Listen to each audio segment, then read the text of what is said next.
ចាជំរាបសួរលោកលោកស្រីលោកគ្រូអ្នកគ្រូនិងក្រុមការងារគាំទ្រសាលារៀនគំរូប្រចាំតំបន់រៀងតាមនេះខ្ញុំលីដាក្រុមការងារបច្ចេកទេសសម្រាប់សម្រួលការគាំទ្រទៅលើការងារការអនុវត្តស្តង់ដារសាលារៀនគំរូខ្ញុំได้មើលឃើញអំពីតម្រូវការទៅលើការរបៀបនៅក្នុងការជ្រើសរើសប្រធានបទជ្រើសរើសការជ្រើសរើសប្រធានបទក្នុងការរៀបចំផែនការគាំទ្រសាលារៀនអញ្ចឹងខ្ញុំបង្កើតវីដេអូនេះឡើងដើម្បីបង្ហាញពីរបៀបនៅក្នុងការចូលទៅក្នុង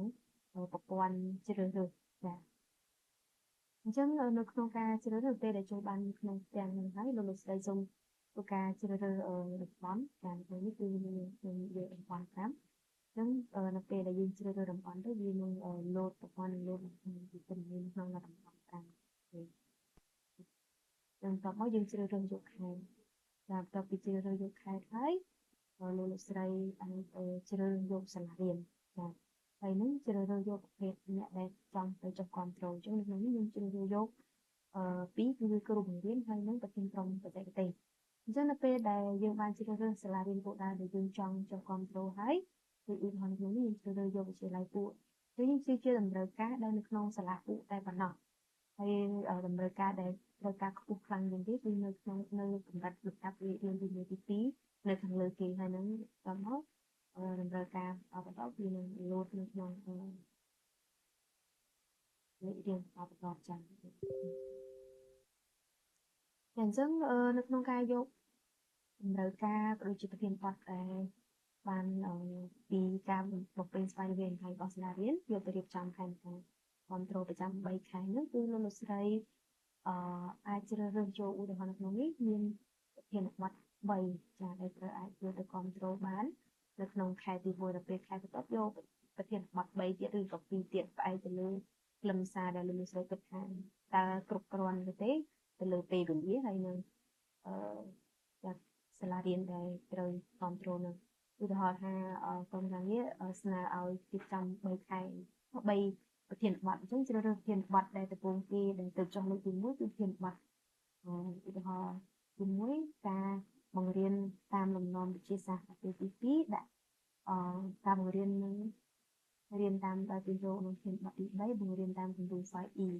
អញ្ចឹងនេះយើងអាចចូលក្នុងត្រីមាសទី1ជាមួយនឹងជួបជាមួយនឹងសាលាផ្សេងទៀតហើយដល់ពេលដែលយកទៅក្នុងខែបន្ទាប់យើងអាចជ្រើសរើសប្រធានបទបន្តកុំឲ្យជាន់គ្នាតែអញ្ចឹងនេះយើងសម្រាប់សាលារៀនទី1ទៅពេលដែលដោយសារតែនៅក្នុងការចុះគ្រប់គ្រងយើងមិនមែនចុះទៅតែសាលាមួយទេអញ្ចឹងលោកស្រីនៅពេលដែលមើលពីតម្រូវការពួកហើយអាចទៅសាលាផ្សេងទៀតគឺយើងជ្រើសរើសយកសាលាផ្សេងទៀតមើលតាមសាលារៀនគោលដៅទៅពីទូទៅភាគច្រើនដែលខ្ញុំបានមើលទិន្នន័យគឺសាលារៀនមានតម្រូវការប្រហាក់ប្រហែលគ្នាអញ្ចឹងនៅពេលដែលយកទៅរៀបនៅក្នុងតាំងលោកស្រីអាចfollow តាមគំរូតារាងដែលបានផ្ដល់ជូនហ្នឹងអញ្ចឹងនេះខ្ញុំជ្រើសរើ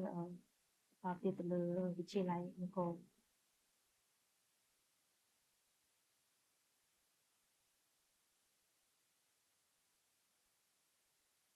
ការកាន់អ៊ីនធឺណិតជា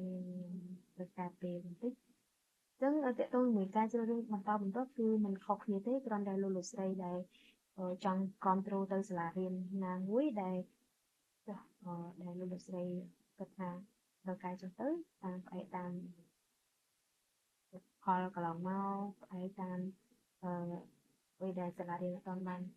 សាលារៀនឧទាហរណ៍សាលារៀនអត់បានចុះគ្រប់គ្រងឬសាលាថ្មីផ្សេងទៀតលោកស្រីផ្លាស់ប្ដូរឬឈ្មោះសាលារៀនទៅចាអញ្ចឹងខ្ញុំមានតែប៉ុណ្្នឹងទេទាក់ទងជាមួយនឹងវីដេអូសូមជម្រាបជូនដល់ការណែនាំខ្លីៗ